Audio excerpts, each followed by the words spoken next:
سلام به همگی، اینجا چنل آرسیکه. من آرشم و با اولین قسمت از برنامه زنجیره در خدمتتونم. فرمت برنامه خیلی ساده است. قراره بدونیم که چطور یک شهروند عادی تبدیل به یک قاتل زنجیره‌ای میشه. حتما ما رو با لایک و سابسکرایبتون حمایت کنید تا این برنامه هم مثل برنامه ذره‌بین شروع نشده تموم نشه. با ما همراه باشید.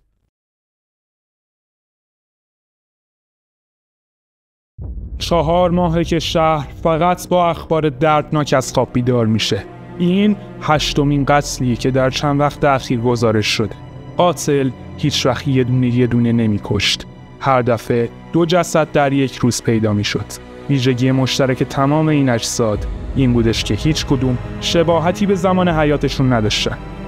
قاتل به صورت ماهرانه پوست و گوشت صورت اجساد رو با هم دیگه جابجا می‌کرد. البته این فقط برای 2 سری اول قتلا بود.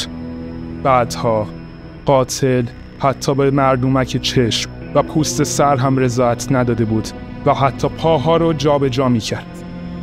یک پلیس در مصاحبهش با یک خبرنگار گفت این اجساد بیشتر شبیه عروسک پارچه‌ای هستن تا آدم.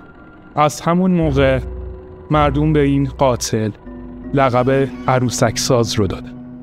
میدونم که تا الان خیلی کنجکاوت کردم، اما قبل از اینکه راز این قسمت رو بهت بگم همین الان نظرتو کامنت کن.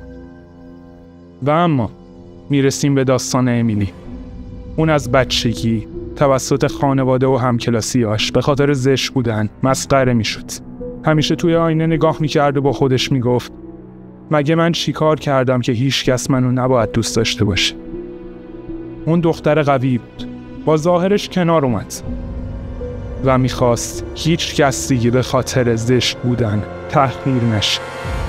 یه هدف جدید برای خودش گذاشت. میخواست که یک جراح زیبایی بشه. وقتی به خانوادش گفت دوباره مسخره شد، ولی اونا نمیدونستن که این دختر سخت کوش به هر چیزی که دلش بخواد میرسه.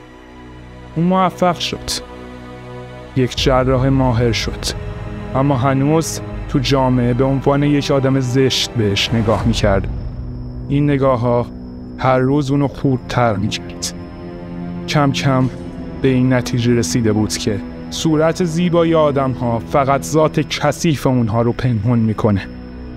همیشه از خودش میپرسید اون آدم ها لیاقت قیافه خوشگلشون رو دارن؟ این سوال یک چیز جدید به مغزش تزریق کرد. یک شب پنهانی به سردخونه بیمارستان رفت. جسد یک متجاوز رو از سردخونه بیرون کشید. و همینطور جسد یک کارمند شریف. ماهرانه تصویر اونا رو عوض کرد. بیمارستان متوجه این اتفاق شد و قانون اجازه طبابت رو از اون گرفت. اما دیگه دیر شده بود. شوق جدیدی که در اون بیدار شده بود سیراب نمیشد. خب دوستان، قسمت اول زنجیره هم به پایان خودش رسید. حتما ما رو حمایت کنید و هفته بعدی هم منتظر ما باشید. و تا هفته بعد هیچ وقت یادتون نره مرز بین واقعیت و تخیل فقط یک تار موه. بدرود.